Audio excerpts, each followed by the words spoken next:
Hola amigos, ¿cómo se encuentran? Quiero darles la bienvenida a este especial de ovnis y crimen. Muchos de nosotros en varias ocasiones pensamos que ya hemos visto lo más espeluznante, lo más detestable, lo más extraño. Pero déjenme decirles que lo que vamos a ver el día de hoy sale de los límites de la cordura. También cuando nosotros observamos este tipo de casos, en muchas ocasiones podemos pensar que estas cosas, estos acontecimientos están lejanos a nosotros, que nunca nos sucederán. Pero déjenme decirles que muchos de estos sujetos, de estos embaucadores, están más cerca de lo que pensamos.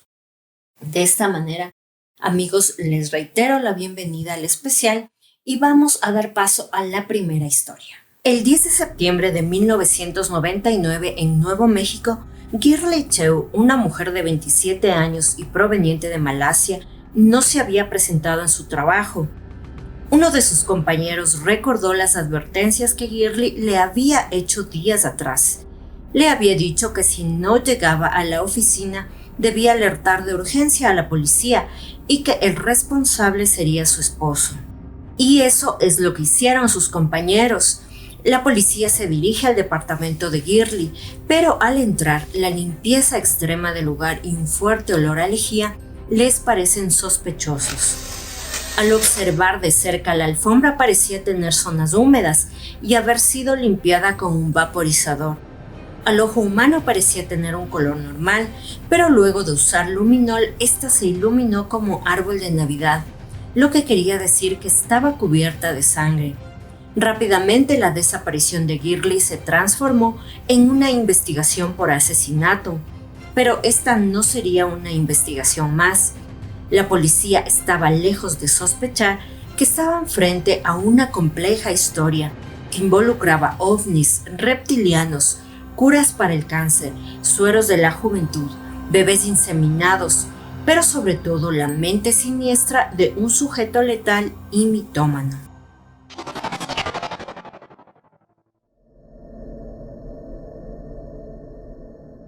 Bueno amigos, para iniciar con la primera historia quiero contarles que del sujeto que vamos a hablar es una extraña mezcla entre el estafador de Tinder, Jean-Claude Romand, conocido como el falso médico de la OMS. Tengo un video aquí en el canal con una calidad de audio un poco baja por si lo quieren ver. Y también Marshall Applewhite, el conocido líder de la secta de los ovnis llamada Heaven's Gate. Y toda esta extraña mezcla hacía que él sea un sujeto altamente peligroso y letal, y a la vez también muy repulsivo, y más adelante vamos a ver por qué. Regresando a los hechos, sabemos que la policía tenía que desenmarañar quién era Girly Cheu, cómo era su vida, quiénes eran sus seres queridos, para tener pistas de lo que le había sucedido. Girly, como yo les había comentado en un inicio, era originaria de Malasia. Vivió en su país natal hasta los 30 años con sus padres. Tenía un trabajo estable en un banco, lo que le permitía viajar de vez en cuando. En compañía de su compañera de trabajo y amiga llamada Susan, Girly viaja a los Estados Unidos en 1989.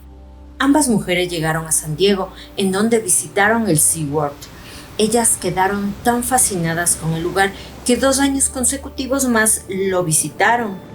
Pero el viaje de 1992 no fue igual. En este lugar, Girly conoce a un hombre llamado Diacien Hosenkov. Inmediatamente después de que Diacien y Girly se conocen, el flechazo fue inmediato y ellos empiezan una relación.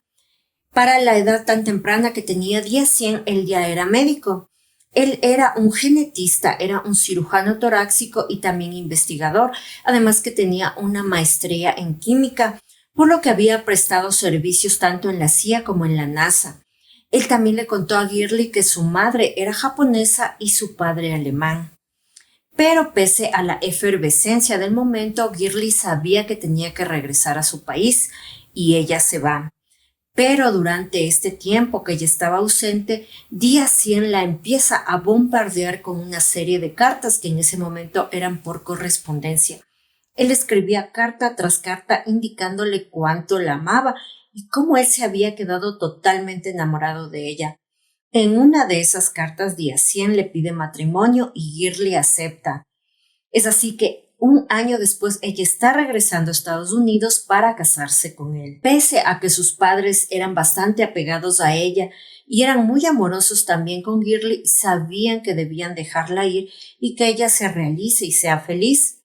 Es así que el 8 de enero de 1993, Día 100 y Girly se casan y empiezan una nueva vida en Albuquerque, en Nuevo México, en donde empezamos con esta historia. La vida matrimonial para Girly y Día 100 Hosenkopf al principio fue como una película de romance. Girly pensó que había encontrado al hombre de sus sueños. Además vivían en una casa preciosa y Día 100 era un médico cotizado que tenía mucho dinero. Y no solo eso, como vamos a ver, Día 100 es una caja de sorpresas. Le dijo a Girly que él había descubierto una cura para el cáncer y que eso es lo que le estaba dando tanto dinero. También había patentado una máquina que mapeaba el genoma humano y esta máquina estaba dividida en 5 partes que las tenía guardadas en 5 universidades alrededor de Estados Unidos. Girly nuevamente consigue trabajo en un banco de la localidad y ambos tenían una buena vida. Manejaban coches de lujo y Día 100 siempre estaba viajando por el mundo, a Hawái, Canadá o el Caribe. Girly no sabía específicamente dónde trabajaba, porque él solo le decía que viajaba para hacer cirugías urgentes a pacientes que lo necesitaban. El matrimonio continuó su vida normal, pero sucedió algo. Girly se entera que no puede tener hijos, y era el objetivo de ambos, tener hijos. No solo lo habían estado intentando, sino que Día 100 presionaba a Girly con el tema, alegando que era el último hombre en su familia. Pero la noticia era categórica y ambos trataron de aceptarlo. Con el paso de los días, la pareja adoptó 2 perritos en diferente época, pero esto tampoco funcionó.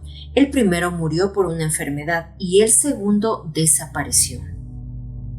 Pero ambos ya se habían resignado a no tener hijos, pues Girly sí lo hizo, pero al parecer Día 100 estaba contemplando otras opciones. Él, en uno de sus tantos viajes, llega al Canadá, en donde conoce a una mujer llamada Naoko. Ella era de origen japonés. Y al verla, Día 100 queda impactado. Y esto sucede porque él pensaba, al decir directamente de sus palabras, que en el mundo existían 2 razas perfectas de humanos y eran los japoneses y los alemanes. Si hay algo que admitir de Día 100 es que era una persona que solía atraer con su personalidad, sobre todo a las mujeres. Y esto lo hemos visto antes también en los líderes de sectas que a través de sus aparentes encantos atraen a las personas, o también en los psicópatas que siempre suelen mostrar este encanto superficial.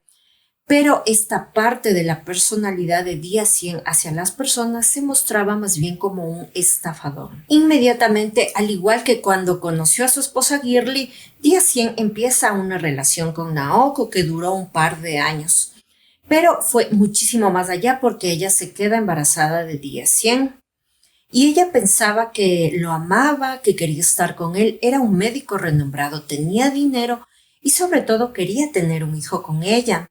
Pero aquí sucede algo muy extraño, pues cuando ella ya va a dar a luz, antes de que el niño nazca, Día 100 le dice que le había hecho algunos exámenes y que se había determinado que el niño tenía un problema genético que provenía de la parte de su familia y que él era el único médico en todo el mundo que podía tratarlo.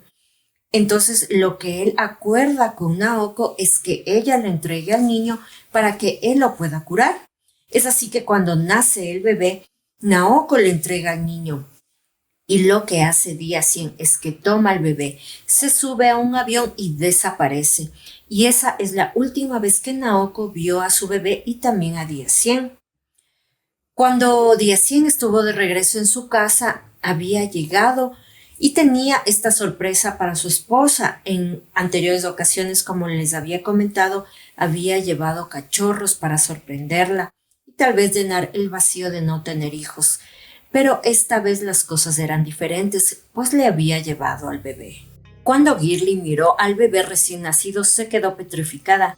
Día 100 le dijo que había adoptado al niño y que su nombre era Dimitri y que era un niño huérfano mexicano. Las banderas rojas flameaban por todos lados, pero extrañamente Girly no hizo más preguntas y aceptó al niño. Ella no tenía ni idea que había aceptado como suyo al niño que Día 100 tuvo con su amante. Pero no se sorprendan porque los cuentos de Día 100 apenas empiezan. Él era una máquina potente de fabricar mentiras. En realidad, antes de que empezara a viajar tanto, Día 100 no tenía mucho dinero. Un día leyendo el periódico se encuentra con un anuncio que decía: mujer rica busca un amante. La mujer era Sonny Blake, de 72 años. Sonny era millonaria, pero le habían detectado un cáncer de mama. Ella, al colocar el anuncio, pensaba en disfrutar un poco el tiempo que le quedaba de vida. Este anuncio le cayó como anillo al dedo a Día 100. Él y Sonny se conocen y por supuesto él se presenta como el afamado médico que decía ser.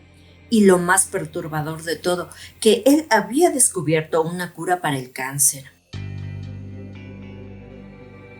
Imaginen el escenario: ella enferma de cáncer y millonaria, él sin dinero y con la cura para su enfermedad. 1 más 1 es igual a 2. También le dijo que había creado un suero que revertía el envejecimiento. En total, Sonny le entregó a Día 100 $25,000 mensuales para su tratamiento. Día 100 también le contó una terrible y trágica historia. Le dijo que él tuvo en el pasado una esposa y una hija y que ambas habían muerto en un accidente. Pero con los extraordinarios conocimientos de genetista que solo él tenía, iba a crear nuevamente a su hija en un laboratorio, con un mechón de cabello que había guardado de ella, pero que cuando ya la tuviera en sus brazos, ellos no tendrían un hogar donde vivir. Increíblemente, Sonny creyó esta absurda historia y le dio a Día 100 no solamente una casa nueva, sino $500,000. Pasaron algunos meses mientras Sonny tomaba este tratamiento, pero finalmente murió. ¿Pero qué había podido salir mal? De hecho, todo. La cura para el cáncer que Día 100 le inyectaba a Sonny era vitamina B, y el suero anti-envejecimiento era su propia sangre. Día 100 se extraía su sangre y se la inyectaba a Sonny. Bueno, para este punto ustedes se preguntarán, pero bueno, ¿qué había pasado con Día 100 y sus amplios conocimientos médicos? ¿Por qué había estafado a Sonny? La respuesta es que él no era médico, y es más, ni siquiera se llamaba Día 100.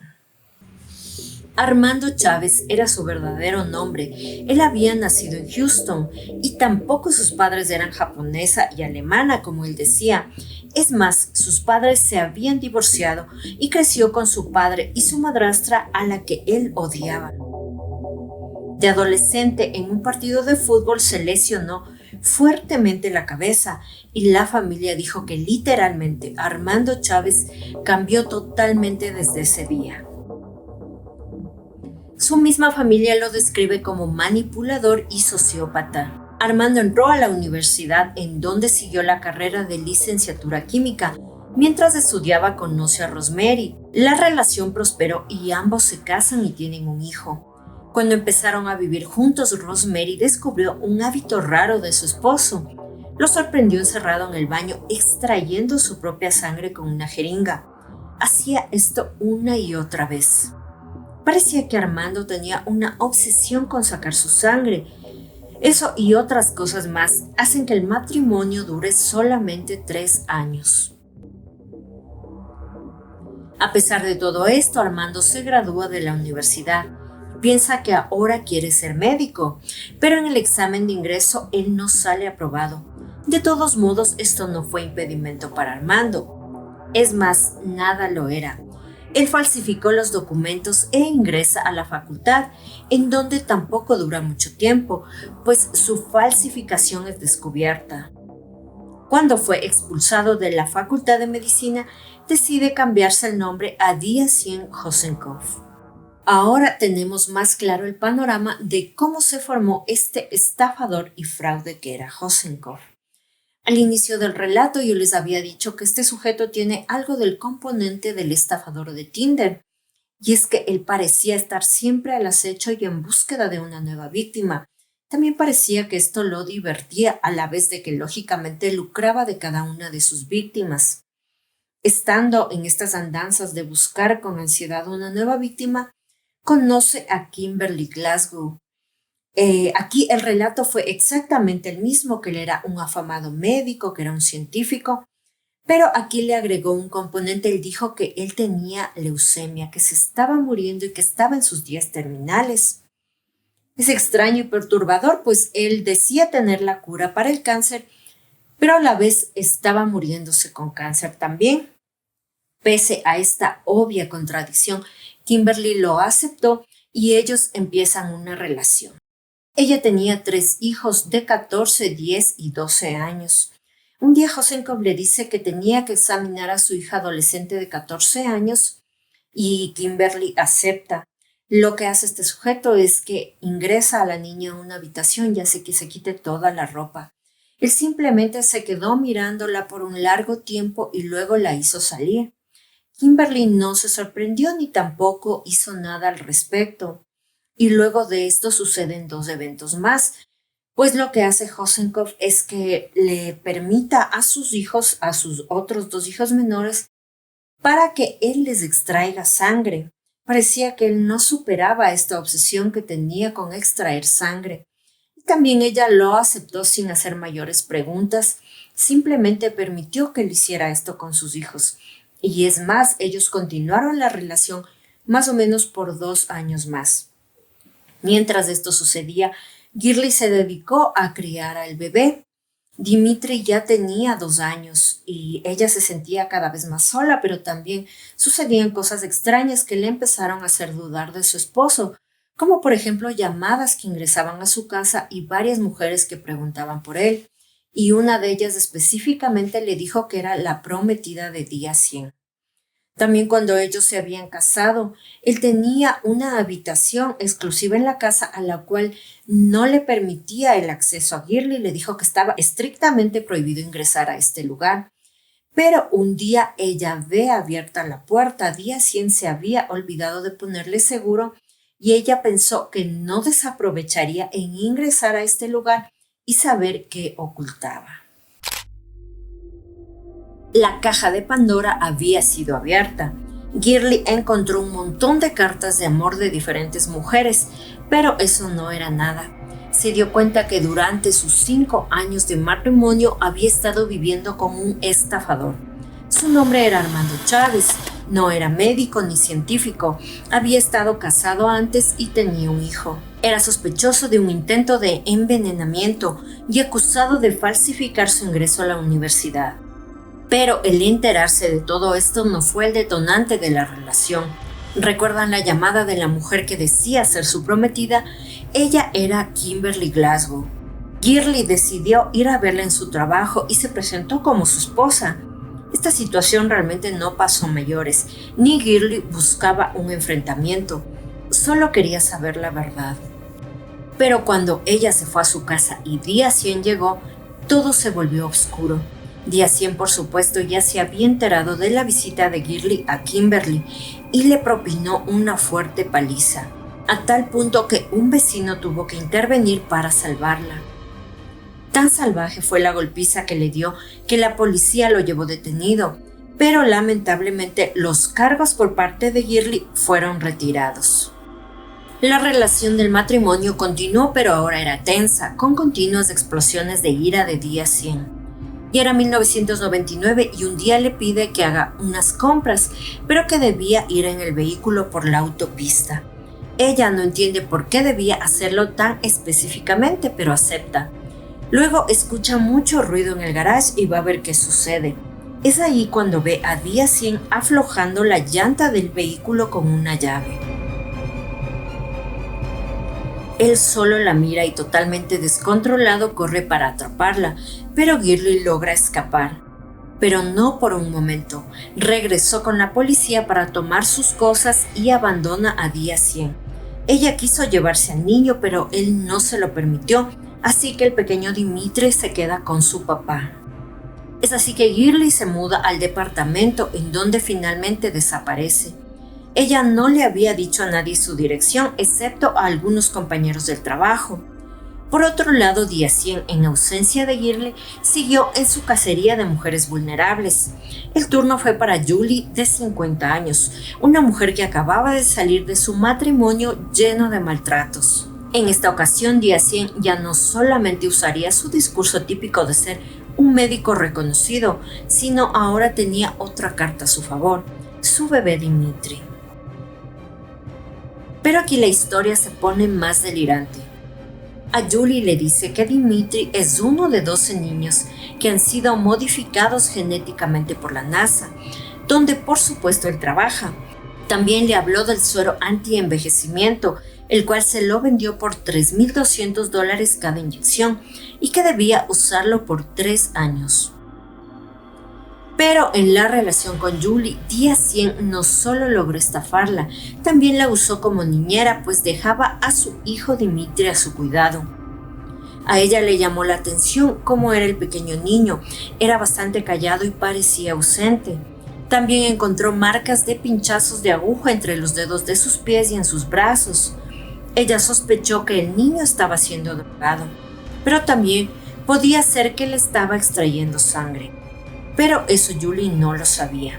En varias ocasiones le encontró moretones y lo peor, parecía tener inflamada su zona anal. Hasta este punto del relato ya tengo sentimientos de ira y de impotencia porque todas y cada una de las mujeres que Diacien conocía le creían lo que él les decía. Pero tengo un cierto sentimiento de alivio con Julie, porque ella, al ver cómo era el bebé, cómo él no reaccionaba, sí llamó a servicios sociales y denunció lo que estaba pasando. Y es de este modo que el niño pasa a custodia del Estado. Pero bueno, con todo esto ustedes dirán, Erika, ¿qué tiene que ver todo este tema con los ovnis? Tu título es clickbait. A mi defensa tengo que decir que debemos recordar que todo esto está sucediendo en Nuevo México, así es, en este lugar donde se dio el famoso incidente de Roswell, y una tierra conocida por sus lugares turísticos relacionados con el fenómeno ovni. Aparte de la serie de cosas desquiciadas que Diacien contaba de sí mismo, hay que agregarle una cereza más. Él era un teórico de la conspiración. En 1991 asistió a una conferencia de David Icke. A él lo resumiremos como otro sujeto conspiranoico que cree que la familia real británica es en realidad una familia de reptilianos. En esta conferencia, Diacien conoce a otra mujer llamada Linda Henning. Linda era una mujer de 45 años, muy bonita. En su juventud fue modelo y estaba comprometida. Pero había algo en común entre ella y Diacien. Tenía un pensamiento envuelto en el tema de conspiraciones. Ella creía que el mundo estaba gobernado por extraterrestres. Ambos se conocen y bueno, ya saben ustedes cómo va el resto. Diacien suelta toda su verborrea con potencia y ella cae rendida, a tal punto que cancela su compromiso con su novio y se compromete con Diacien. Pero las mentiras de Diacien ahora sí se suben de tono hasta lo delirante. Le dice a Linda que él era un alienígena de 2000 años y que los reptilianos son los que dirigen al mundo. Además que acabarán con la población envenenando el agua. Ustedes deben recordar cuando hablamos de Lori Vallow, la madre de la secta del fin del mundo, que cuando conoció a Chad Daybell tuvo un cambio total. Los familiares de Linda describen exactamente lo mismo después de que ella conociera a Diacien. Pero Diacien no se detenía, empezó a llenarle la cabeza a Linda con cosas más peligrosas. Le contó que Girly también era extraterrestre, pero una extraterrestre mala, que era una reina reptiliana que quería acabar con el mundo. Él le dijo que solo los dos eran los aptos para terminar con la reina reptil. Ella por supuesto le cree y ambos empiezan a acosar a Girly en su trabajo. De este modo llegamos al día de la desaparición de Girly. Sus compañeros de trabajo le habían dicho a la policía que debían contactar a su esposo y la policía va a su casa, pero era tarde. Esta estaba vacía, Tia Sien habría huido. Pero sí encontraron a Linda y la llevan a interrogarla. Ella dice que no sabe nada al respecto de Girly y la dejan ir, pero ella también logra huir.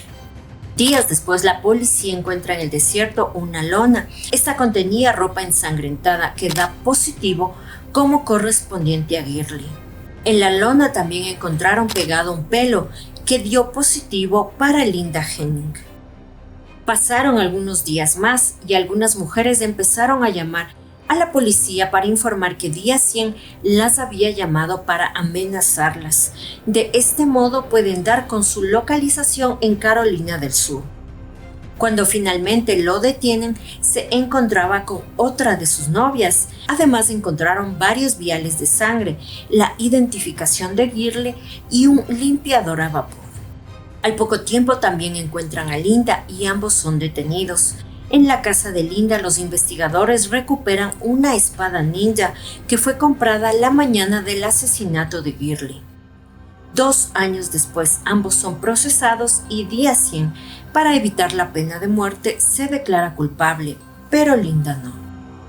Es así, amigos, que finalmente llegamos a uno de los juicios más extraños que personalmente yo he visto, el de Linda Henning. En este juicio a la defensa se le ocurrió la extraordinaria idea de llevar como testigo a Tia Sien. Y él lo que dice es, ustedes deben recordar que él extraía sangre a todo lo que se moviera. Entonces él dice que le había extraído sangre a Linda y que él personalmente la plantó en la alfombra de Girly. También es impactante ver cómo él habla con una arrogancia, con un desparpajo y siempre sonriente, aceptando que él fue quien mató a Girly. Es de este modo que los dos son condenados y a Tia Sien se le da una cadena perpetua porque había aceptado el asesinato y a Linda se le condena a 73 años de prisión.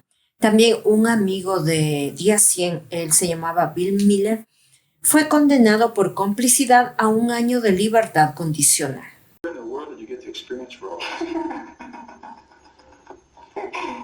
Yes, where in the world indeed? It's a very sticky business. Yes, sir. It is a very complex issue. You do these things so you get away with it. You plan a murder, you decide on murder, and you execute that strictly by the number. She knew she was going to be hunted like the dog she was. And yes, she knew, like a scared rabbit in an open field, she knew. El cuerpo de Girly jamás ha sido encontrado, pero Linda en su testimonio dijo que ambos se lo comieron, por lo que jamás lo encontrarán, y en sus entrevistas sigue hablando de teorías de conspiración. En cuanto al pequeño Dimitri, pasó por 13 hogares de acogida, permaneciendo finalmente en el número 13, del cual ahora se ha podido independizar y ser un adulto integral.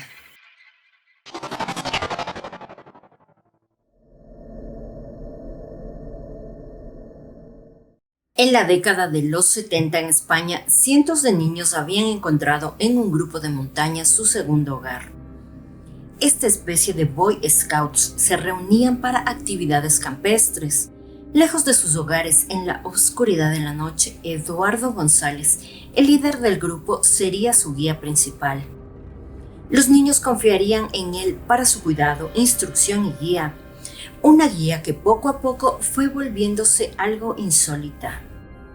González les empezó a contar a los niños que en realidad era un alienígena proveniente del planeta del Hais.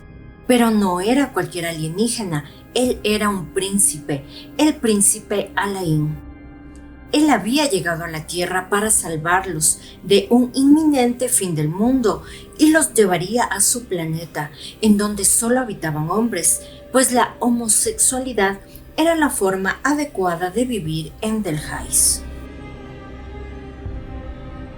Una España saliendo de su época de dictadura trataba de reconstruirse en su estructura. En ese tiempo, una fuente de desfogue para la gente fue el mito de la ufología. En una y otra ciudad empezaban a anunciarse avistamientos de objetos volantes, como eran llamados en el país. Fue famoso el caso llamado Humo, el cual consistía en una serie de avistamientos en España en los 60, 70 y 80.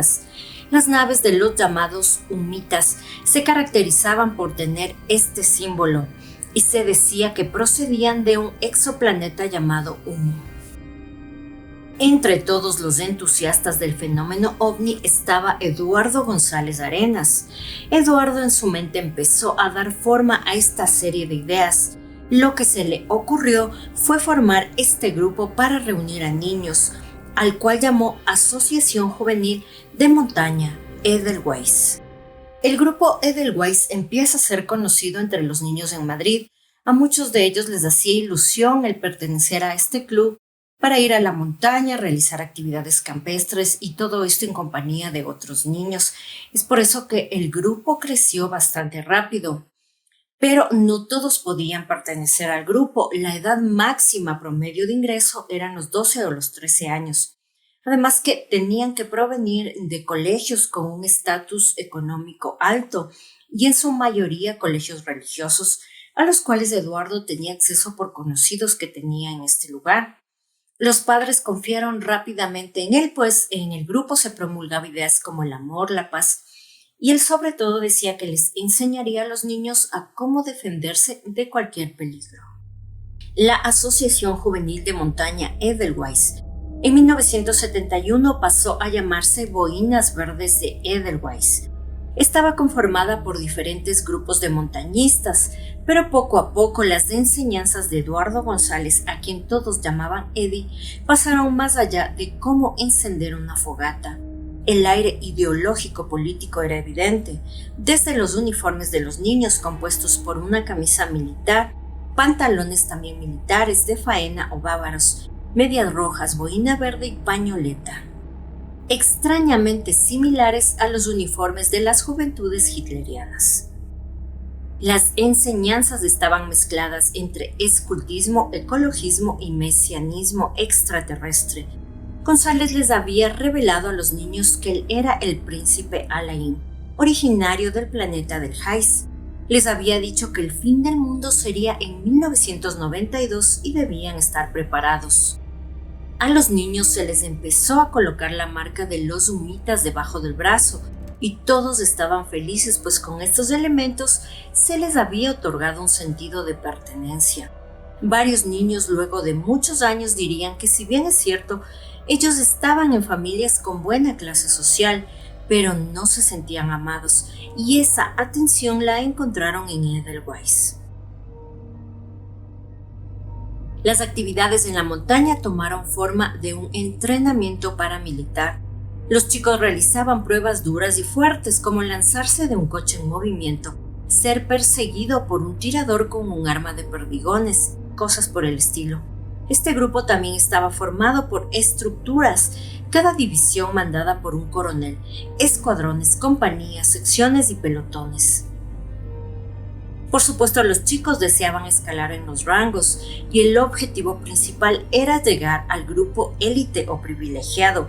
Los Alfa Omega eran los más evolucionados espiritualmente dentro de esta estructura, mientras los guardias de hierro eran la élite de Edelweiss, mitad monjes, mitad guerreros, gente muy seleccionada y dispuesta a todo. Estaban destinados a proteger al príncipe Alain. Chicos blancos de buenas familias y con un entrenamiento tipo militar. ¿A qué les suena a ustedes todo esto? Eduardo, por otro lado, también empezó a contarles cómo sería su vida en el planeta del Hais, en el cual no existía la guerra, había paz, no había hambre, no había violencia. Él también les dijo que todos los adultos iban a morir, pero que todos ellos se iban a salvar por pertenecer a la secta, y que no debían contar a nadie todas las enseñanzas que estaban recibiendo en el grupo. Para asegurarse de esto, él había creado un grupo aparte de los niños que era de espías, y ellos se encargaban de vigilar que ninguno de los niños contara a nadie de afuera lo que estaba sucediendo. También él formó un grupo de una especie de monitores que eran los que supervisaban al resto de los niños. Un día, un grupo de 10 niños habían sido seleccionados para quedarse a dormir en el lugar donde estaba establecida la secta. Y algunos de ellos no querían quedarse y les resultaba algo extraño esto. Y a pesar de esta resistencia, Eduardo fue a la casa de cada uno de ellos para solicitar personalmente el permiso por parte de los padres. Y los padres confiaban en Eduardo, así que ninguno se negó. Y es así que los niños se quedan a dormir en este lugar. Tanto los monitores como el mismo Eduardo González en esa noche abusaron de todos y cada uno de los 10 niños. Esa fue la primera noche de una serie de abusos que se dieron. Y Eduardo luego de esto les dijo que en el planeta del High solamente habitaban hombres, por lo que la homosexualidad debía empezarles a resultar algo normal. Eduardo González se había rodeado de un grupo de jóvenes que compartían sus ideas y sentimientos, con el que practicaban las relaciones homosexuales como pauta para romper los esquemas morales tradicionales y les colocaba entre los elegidos de una cultura aparentemente superior. Esta perfección, decía Eddie y el resto de monitores de la secta, solo la alcanzarían olvidándose de la educación familiar y social, puesto que suponía una traba a su libertad y practicando el amor con sus maestros y compañeros de grupo. Las doctrinas sobre las relaciones homosexuales eran acompañadas de prácticas aleccionadoras en actos de masturbación que realizaban los monitores y Eddie entre sí o con algún menor, incitando a los niños a que lo hicieran, esto con el propósito que venzan la repugnancia hacia estos contactos, que en ocasiones concluían con la realización de la cópula anal. Los miembros también empezaron a ser presionados para robar y entregar el dinero a la organización. En 1974 ya estaban al menos 400 niños en la secta. También había niñas, pero eran más o menos 8. En esa época ocurre la primera denuncia contra González. Le acusan de robar dinero de la secta, lo que lo llevó a abandonar la primera estructura y desarrollar inmediatamente otra similar con otras 3 áreas, los llamados Rangers, que eran la cara pública, el núcleo sectario Edelweiss, trasladado desde la anterior asociación, y un subgrupo denominado Camisas Pardas. En 1976 ocurre la segunda detención por corrupción de menores, pero en 2 meses él ya estaba libre. Huye de Madrid y llega a Alicante, en donde forma nuevamente el grupo. Se hablaba que tenía influencias en el poder y la política, lo que le estaba dando impunidad. En los periodos en los que Eddie se ausentaba, tenía un lugarteniente al mando. Él era Carlos de los Ríos, quien continuaba con los abusos al igual que González. La investigación policial sobre la secta Edelweiss permitió llegar a conocer que algunos de los adolescentes que habían sido captados se habían prostituido con hombres de alto nivel para conseguir dinero para aportarlo al grupo. Al parecer, entre los planes que la secta tenía para financiarse en el futuro, se contaba con el de organizar una red de prostitución homosexual con jóvenes y menores en diferentes países. Ya era 1984 y Eduardo González seguía cometiendo los ilícitos, pero la policía tiene una alerta de la posible venta de un chico, o sea, trata de menores. En la secta estaban involucrados hijos de políticos y hombres poderosos. Es cuando se retoma la investigación. Se les lleva a varios niños a declarar y poco a poco empieza a salir la verdad. También son detenidos 3 monitores, pero Eddie ya había huido a Lisboa. Lo que la policía no sabía era que Eddie estaba obsesionado con los niños y nada ni nadie lo pararía. En cierto momento la red se amplía de manera internacional y da inicio su plan llamado Operación Océano. A los niños les había dicho que irían a grupos de guerrillas en Centroamérica, pero sus planes era venderlos en distintas partes del mundo. La investigación finalmente da frutos y logran detener a González. Él, cuando va a declarar, da una versión suya de los hechos. Él dice que provenía de una familia bastante conservadora y que él se casó con una mujer llamada Julia Báez. Ella era hija del dictador llamado Rafael Trujillo Molina y que ellos tuvieron un hijo. Pero este matrimonio no duró mucho y cuando termina ella se va con su hijo y no le deja ver nunca más a Eduardo, es lo que él dice. Él cuenta que este evento fue el que le dejó profundamente trastornado, pues él ansiaba ver a su hijo y tener una familia, y es cuando en su mente ideó crear Edelweiss y tener a los hijos que nadie le quitaría, a los cuales él podría educar, adoctrinar y guiar. Pero esto era realmente así. En su enorme narcisismo, González quería hacer creer a los agentes que él estaba haciendo un bien a la sociedad. Pero por otro lado, la madre de González contó un evento. Ella dijo que cuando él era adolescente había ingresado a un baño en el centro de Madrid y que un hombre adulto también entró y este sujeto le había hecho una masturbación. Dijo que luego de esto él quedó profundamente impactado y nervioso y que inclusive siguió un tratamiento psiquiátrico. Pero él nunca aceptó sus preferencias sexuales y esto detonó en los eventos que nosotros ya conocemos. Había iniciado el proceso judicial. Eduardo González todo el tiempo lució tranquilo. Negó una y otra vez todas las acusaciones, al igual que todos sus lugartenientes, los cuales ocultaban sus rostros de la prensa. El segundo al mando, Carlos de los Ríos, cansado de todo lo que se decía en el juicio, también decide contar la verdad, acusando a González, diciendo que él también fue captado a los 12 años y abusado. A la mayoría de los procesados se les indultó, ya que se les aplicó la posición de víctima verdugo. Lo que resulta increíble es cómo la justicia española dejaba libre a González una y otra vez. Él fue condenado a 168 años de prisión, pero solamente cumplió 6 porque se acogió a diferentes beneficios que tenía el antiguo Código Penal español. El sentimiento de justicia que los niños y sus familias sintieron cuando se había condenado a González se esfumó en 1997 con su liberación. Ya tenía planeado cómo continuar con la secta ahora en Ibiza. En este lugar nuevamente empiezan a surgir rumores de abusos a chicos, pero en septiembre de 1998, un chico de 20 años que conocía a Eduardo González, en medio de una riña lo degolló, matándolo al instante y acabando así con los abusos y con Edelweiss.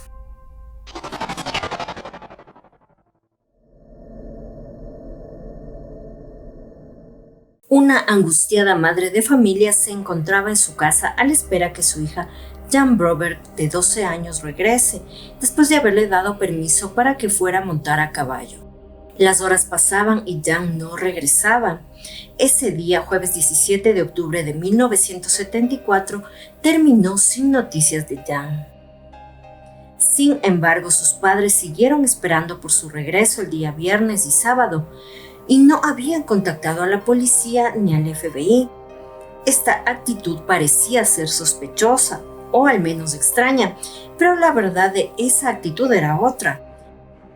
La madre de Jan le había dado permiso de ir a los caballos porque iba acompañada de un amigo de la familia, un vecino llamado Robert Berchtold. Pero finalmente, luego de 5 días después de la desaparición, los padres se deciden por llamar al FBI. Lo que para los padres había sido un hecho que se había dado de pronto de manera inusual, fue algo que Berchtold había planificado día tras día durante mucho tiempo. Durante el tiempo del secuestro, Jan recuerda escuchar 2 voces extrañas que le decían: compañera, despierta, es hora de que comience tu misión, mantén la calma, tú eres mitad humana y mitad alienígena, quédate con nosotros, porque solo tu madre es verdadera y tu padre real es alienígena y vive en otro planeta. Somos Z y Z. Bueno amigos, hemos llegado a la tercera historia y tengo que decirles que todo esto cada vez se pone más perturbador.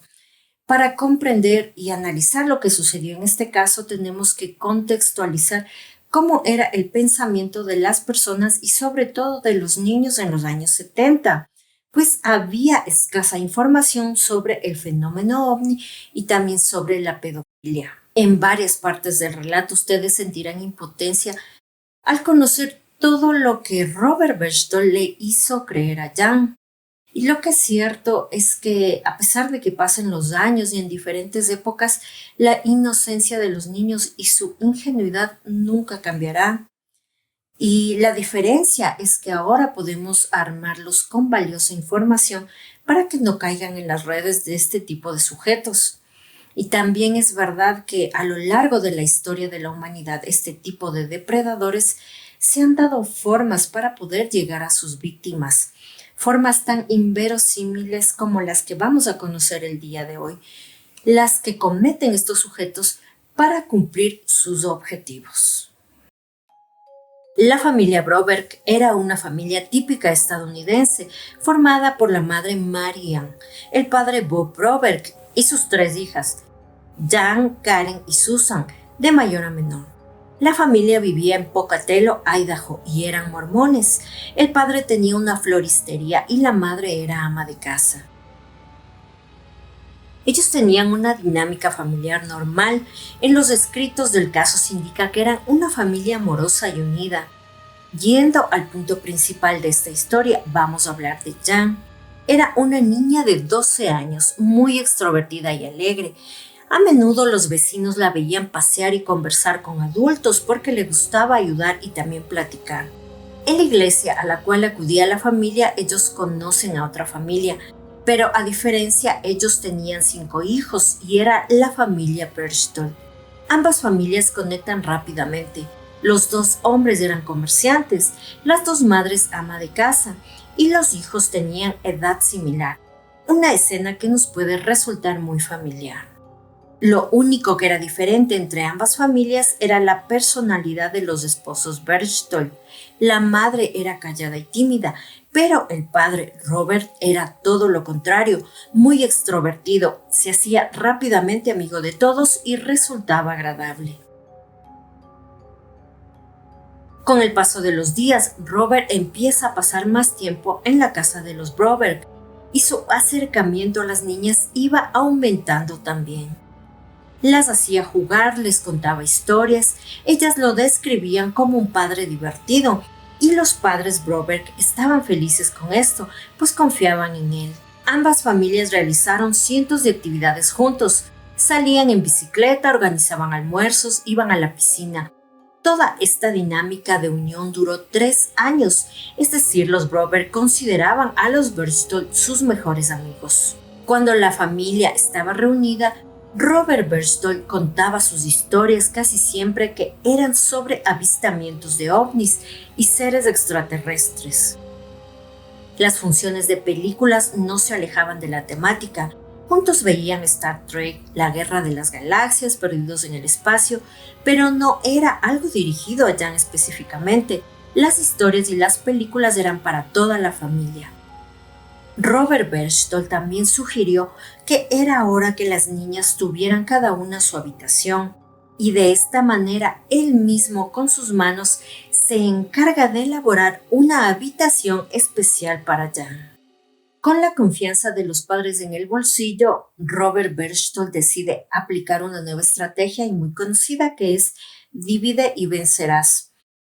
Él empieza a acercarse de manera muy singular a Mary Ann, a la madre de Jan. Cuando ellos iban a la iglesia, él la miraba a la distancia y le sonreía. A veces se acercaba y le tomaba de la cintura, le decía halagos, le coqueteaba directamente. Y Mary Ann empieza a sentirse halagada, pues ella se sentía atractiva para otro hombre que no era su esposo. Esta dinámica continuó una y otra vez hasta que finalmente un día ellos se besan. Y Mary Ann Empezó a desarrollar una especie de ilusión hacia Robert, pero ella decidió mantener esto en secreto, pues no quería, en primer lugar, generar un conflicto con su esposo y tampoco generar que haya distancias o tal vez disputas entre ambas familias. Pero con Bob, el padre de Jan, las cosas no fueron distintas y ustedes se preguntarán por qué. Pues un día Robert Berchtold va a visitarlo en su local y le dice que necesitaba conversar con él y van a dar vueltas en su vehículo. En este lugar, Robert le dice que estaba harto de su esposa Jael, que no la soportaba, pero al mismo tiempo tenía fuertes deseos sexuales y no sabía cómo desfogarlos. Bob, luego de muchos años, contó que él le veía que estaba totalmente excitado y que le dijo literalmente que le echara una mano. Bob también dice que no sabe por qué accedió a masturbarlo. Luego de esto, Robert Berchtold tomó su vehículo y se fue como si nada hubiera pasado. Pero Bob se había quedado impactado. No entendió por qué hizo lo que acababa de hacer y dijo que sintió gran culpa y vergüenza.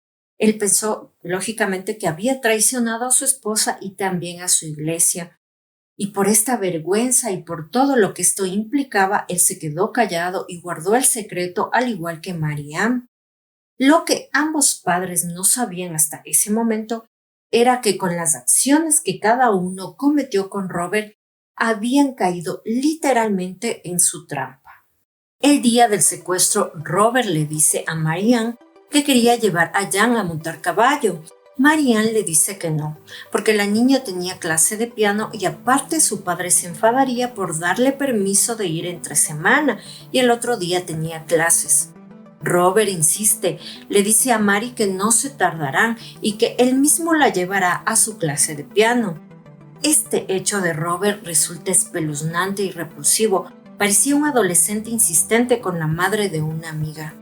Finalmente Marianne acepta y Robert lleva a Jan a la clase de piano y luego la sube a su coche para ir a los caballos. Durante el viaje, él le da una pastilla a la niña con la excusa que era un antialérgico para que no le afecte la cercanía de los caballos. La niña se la toma y se queda dormida. El siguiente recuerdo que Jan tiene es estar acostada en la parte posterior de una casa rodante y tenía las manos y pies atados, pero se volvió a dormir. Ella continuamente entraba y salía del sueño. Cuando al fin se despierta, estaba desatada y recuerda tener cerca de su oído una pequeña caja que parecía ser un parlante. De esta, una voz similar a la de los alienígenas que Jan había visto en las películas le habló. Compañera, despierta. Es hora de que comience tu misión. Mantén la calma. Tú eres mitad humana y mitad alienígena. Quédate con nosotros, porque solo tu madre es verdadera y tu padre real es alienígena y vive en otro planeta. Somos Zeta y Cetra. La voz también le dijo que su misión era salvar al planeta, para lo cual debía tener un bebé antes de los 16 años, que ellos la llevarían a su pareja masculino para que la ayude en esta misión. Estas voces también le dieron órdenes cotidianas a Jan. Le dijeron a qué hora podía levantarse, a qué hora podía ir al baño o comer, pero siempre después de comer caía nuevamente dormida. Por supuesto, el alimento tenía pastillas para dormir. Jan sabía que las voces que le hablaban la observaban y estaba aterrada. Ella calcula que después de 3 días de estar hablando con las voces, ellas le ordenan ir a la parte delantera de la casa rodante.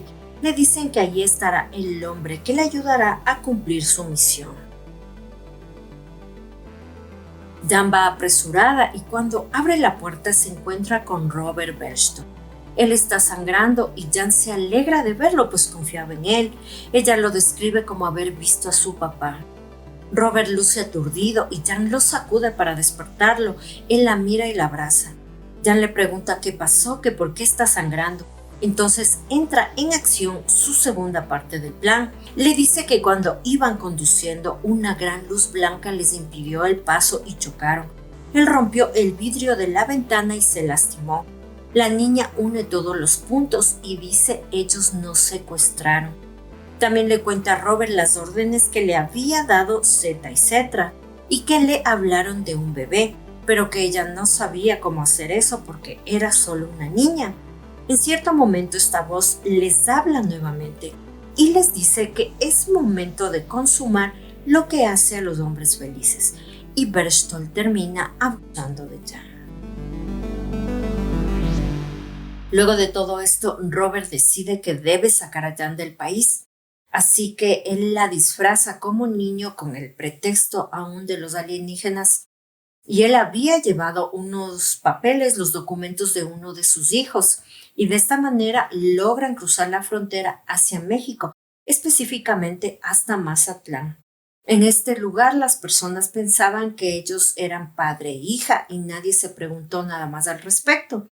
Pero para él salvaguardar que Jan no hablara, le había dicho que si ella contaba algo de plan, tanto ellos como la familia serían vaporizados. Mientras tanto, los padres de Jan, después de 5 días, se deciden finalmente en denunciar la desaparición y llaman al FBI.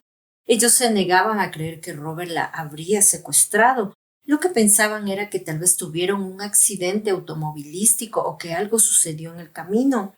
La esposa de Robert, Jael, también se presenta en la casa de ellos y ella dice que tampoco sabía en dónde se encontraba Robert. Cuando hablan con Jael, con la esposa de Robert, ella dice que su esposo tiene una casa rodante en una unidad de almacenamiento y los agentes del FBI van al lugar a ver si se encontraba allí. Pero cuando llegan, esta ya no estaba en el lugar. También con el paso de los días logran encontrar el auto de Robert en la carretera y los agentes ven que estaba con un vidrio roto y que tenía manchas de sangre en la ventana. Pero al observar más detenidamente esta escena se dan cuenta que la ventana había sido rota con un vaso desde adentro hacia afuera y se dan cuenta que esta escena estaba montada. Lo que nadie sabía era que desde el día 1 en el que Robert vio a Jen y su familia, él se interesó en ella. Y todas y cada una de las cosas que había hecho, como las charlas de los avistamientos, las películas de aliens, el acercamiento a su madre y también el contacto con su padre, habían sido semillas que él había ido sembrando día tras día por el lapso de 3 años para finalmente llevarse a Jen. Ya habían pasado más de 3 semanas sin noticias de Jen. En las investigaciones se pudieron contactar con el hermano de Robert. Él fue el único que dijo que su hermano siempre fue un pervertido. Dijo que inclusive trató de forzar a su hermana menor cuando tenía 12 años. También se descubrió que había tratado de llegar a 2 niñas antes que Jan, pero sus padres le cortaron el acercamiento. Inclusive había tratado junto a su esposa de adoptar a una niña mexicana de 10 años. Luego de 35 días de secuestro, Robert llama a su hermano. Le dice que Jan y él se casaron en México y quieren volver a los Estados Unidos, para lo cual necesitan el permiso de sus padres para casarse legalmente allí. La noticia enloqueció a ambas familias, pero también sirvió para rastrear las llamadas. Es así que localizan la casa rodante y rescatan a Jen. Pero aquí sucede un grave error por parte de las autoridades en México. Los dos son llevados detenidos y en un momento Robert soborna a un guardia, le da su anillo de bodas para que lo deje hablar con la niña. Es así que dejan a Robert para que hable a solas con Jen. Ahí todo cambia. Robert le dice que debe decir que estaban de vacaciones, que no debe decir nada de Zeta y Cetra y la misión, porque si lo hacía su hermana menor Susan quedaría ciega y su padre sería eliminado. Tampoco debía contar de los abusos, no podía hablar de las pastillas que le daba y lo más importante, jamás debía volver a tener contacto con ningún hombre, ni siquiera con su padre. Sus padres viajan a Mazatlán, en donde finalmente se reúnen con la pequeña Jan, pero no era la misma. Desde ese momento tuvo distancia con su padre, como Berchtold le había ordenado, y todo el tiempo preguntaba si él estaba bien. En su mente sabía que no habían concluido la misión. A Jan se le habían realizado exámenes médicos, pero como el himen estaba intacto, se determina que no hubo abuso sexual. Robert le dijo a todo el mundo que la había llevado de vacaciones y como sabía que lo iban a acusar, se casó con ella para poder volver a Estados Unidos, que fue solo algo de papeleo para regresar a casa. Finalmente a él lo encuentran culpable de secuestro, pero paga la fianza y queda libre. Un día Jay, la esposa de Robert, va a la casa de la familia y habla con Bob. Dice que tiene que retirar todos los cargos o si no expondrán el asunto de la homosexualidad. Así que Bob acepta y retira los cargos. De ese modo parecía como si nada había sucedido. Robert Berchtold estaba de vuelta en su casa con su esposa y sus hijos, a una cuadra de la casa de Jan. Pero con el tiempo él decide mudarse a otra ciudad. Sin embargo, los fines de semana seguía acudiendo a la misma iglesia. Según las palabras del propio agente del FBI, Pete Welch, los Broberg tomaron el caso del gobierno y lo pisotearon. Los agentes les advirtieron a los Broberg que no permitieran a ese hombre volver a acercarse a su familia, cosa que tampoco hicieron. Un año después del secuestro, mientras Jan dormía, escucha nuevamente las voces extraterrestres y ve al lado de su almohada la caja de bocina. También ve a Robert Berchtold entrar a su habitación. Ella se asusta, pero él le dice que está ahí para recordarle la misión y se va. En los días posteriores, Jan recibía notas al salir de la escuela, donde le decían que vaya a un parque o una cabina telefónica, en donde las voces le seguían dando instrucciones. Robert le enviaba cartas de amor, y en ese punto Jan siente que también lo ama, que quiere casarse con él. En los días posteriores, Robert empieza a llamar nuevamente a Marianne, la madre de Jan, a su casa. Trata de explicarle lo que había sucedido durante el secuestro y vuelve a envolverla con sus palabras de amor. Ellos quedan en encontrarse. Según Robert, le iba a explicar lo que había sucedido. Marianne va a la casa rodante de Robert. Él le dice que todo es un malentendido. Y en verdad hablaron poco, porque a los pocos minutos Robert la estaba tocando y besando, y finalmente terminan teniendo relaciones. El inminente divorcio de los Broberg había llegado. Robert se encargó de llamar a Bob y contarle de la aventura que tuvo con Marianne. Bob, harto de todo el tema y para poner a sus hijas a salvo del depredador, decide divorciarse. Parecía ser el fin de la familia, pero Marianne finalmente reacciona y se da cuenta de toda la manipulación de la cual había sido objeto durante estos años, y armada de valor va donde Bob a pedirle perdón y que no terminen el matrimonio. Además promete alejar para siempre de su vida a Robert Berchtold. De este modo la familia se mantiene unida. Sin embargo, en 11 ocasiones Robert visitó a escondidas a Jan y 2 veces se quedó a dormir con ella. Siempre le escribía y en una carta le dice que está viviendo en Jackson Hole, donde abrió un parque de diversiones acuático y que ella tenía que ir. Jan se pone insistente con sus padres porque quería ir. Lloraba, gritaba, insistía. Ella había cambiado mucho, su personalidad ya no era la misma. Su padre Bob dice que no definitivamente, pero su madre nuevamente, extrañamente, decide enviarla. Inclusive le fue a dejar en el aeropuerto y así Jan pasó 2 semanas junto a Robert Berchtold. A su regreso su comportamiento fue peor. Decía que no quería vivir ahí, que quería volver con Robert.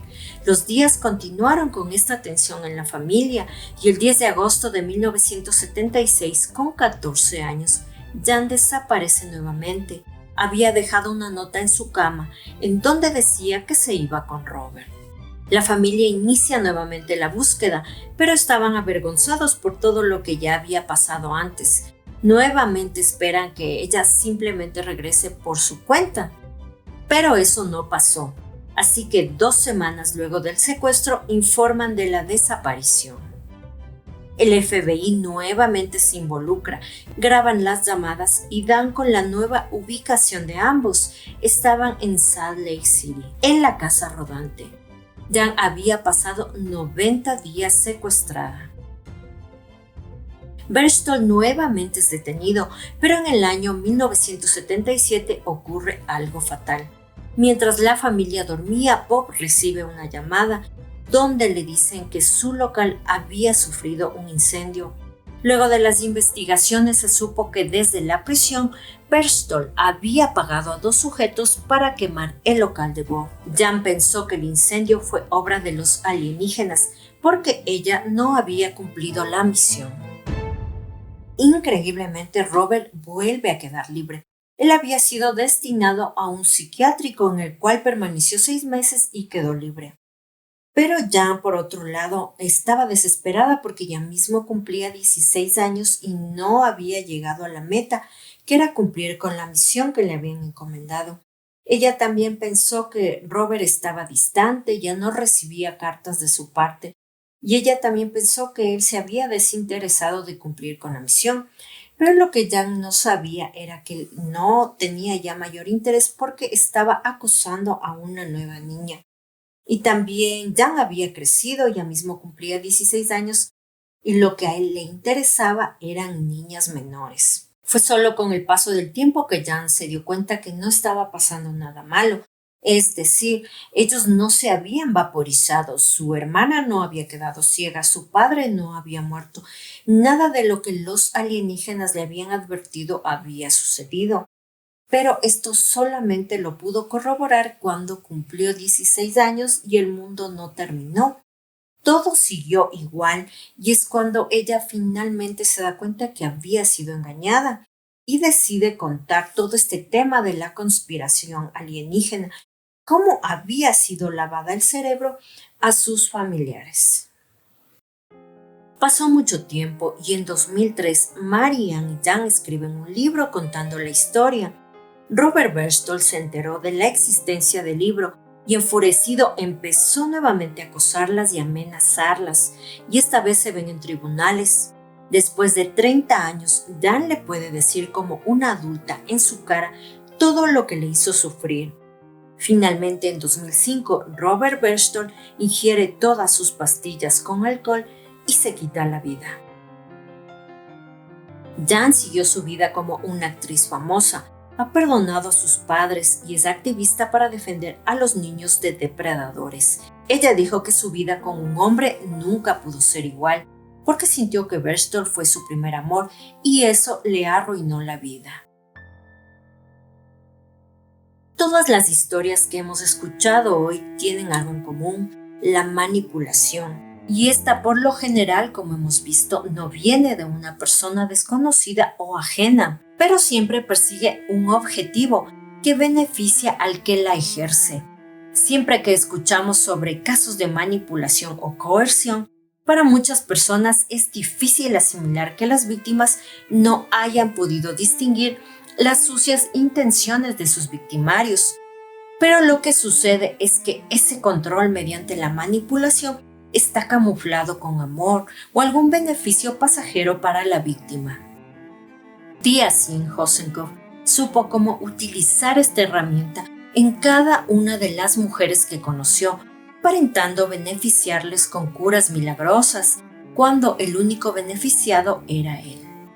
Eduardo González utilizó las víctimas que por lo general resultan más fáciles de manipular, los niños. Por ende, sus acciones producen mucha más repulsión. Una imagen aparentemente intachable y correcta le sirvió para ganar la confianza de los niños y sus padres. Por último, el caso de Jan Broberg es sin duda el que genera más indignación y hasta cierto punto rechazo hacia las víctimas, en este caso los padres. Muchos espectadores los han tildado de ilusos, torpes, irresponsables o permisivos. Robert Berchtold era un depredador astuto que supo cómo dividir a la familia.